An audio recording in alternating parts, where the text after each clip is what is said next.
கிறிஸ்துவுக்குள் அன்பானவர்களே, ஒரு வேத பகுதியை வாசிக்கலாம். சங்கீதம் 103.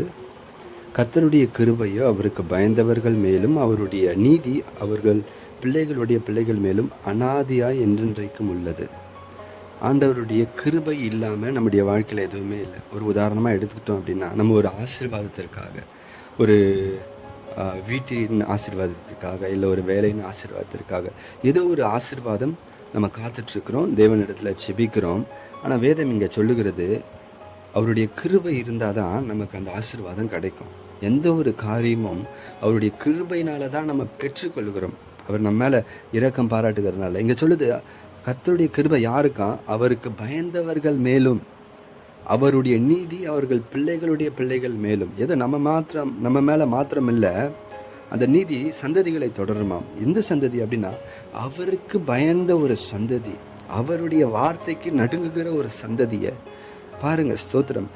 அடுத்த வசனம் சொல்லுகிறது, அவருடைய உடன்படிக்கையை கை கொண்டு அவருடைய கட்டளைகளின்படி செய்ய நினைக்கிறவர்கள் மேலேயே உள்ளது.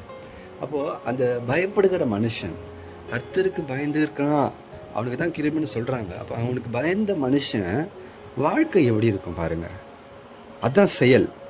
அவருக்கு பயந்து செய்கிறதான ஒரு செயல். அவருடைய உடன்படிக்கையை கை கொண்டு, தேவன் ஏற்படுத்தியிருக்கிற அந்த உடன்படிக்கையை கை கொண்டு அவருடைய கட்டளைகளின்படி செய்ய நினைக்கிறவர்கள், தேவனுடைய வார்த்தையின்படி, அந்த அவர் சொல்கிற ஒவ்வொரு பிரமாணத்தின்படியும். அதான் ஒரு வசனம் வரும், உன் வழியை கர்த்தருக்கு ஒப்புவித்து அவர் மேல் நம்பிக்கையாயிரு, அவரே காரியத்தை வாய்க்க பண்ணுவார். உன் வழியை அப்படின்னா, நம்ம ஜெபிக்கிற ஏதோ ஒரு காரியத்துக்காக மாத்திரம் இல்லை, நம்முடைய எல்லா வழிகளையும் ஆண்டவருக்கு ஒப்பு கொடுத்துட்டு அவருடைய வார்த்தையின்படியாய் அவர் விரும்புகிற வாழ்க்கையை வாழ்ந்து அவருடைய கட்டளைகளின்படி செய்யும் பொழுது வேதம் சொல்லுகிறது, நம்ம அப்போதான் உண்மையிலேயே கர்த்தருக்கு பயந்தவர்கள் அப்படின்னு அர்த்தம். சும்மா நான் கர்த்தருக்கு பயந்தவன்னு யோனாவை மாதிரி சொல்லிக்கொள்வதனால கர்த்தருக்கு பயந்தவன் அர்த்தம் இல்லை. யோனா சொல்கிறான், நான் கர்த்தருக்கு பயந்தவன். ஆனால் அவன் செயல் எப்படி இருக்கு அப்படின்னா, கர்த்தர் சொன்னதுக்கு எதிர்மறையாக இருக்குது. இன்றைக்கி நானும் கர்த்தருக்கு பயந்தவன்னு சொல்கிறேன், ஆனால் என் செயல்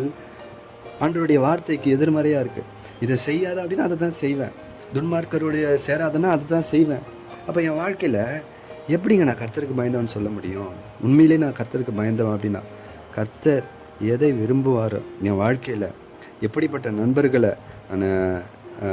நண்பர்களை வைக்க வேண்டும் என்ற சித்தம், எப்படிப்பட்ட மனிதர்களோடு பழக வேண்டும் என்று அவர் விரும்புகிறாரோ, அப்படி நான் வாழும் பொழுது தான் என் வாழ்க்கையில் நான் எதிர்பார்க்கிற அந்த ஆசீர்வாதம் என்னிடத்திற்கு வரும், அல்லது அது மிக கடினமான ஒரு காரியமாக இருக்கும்.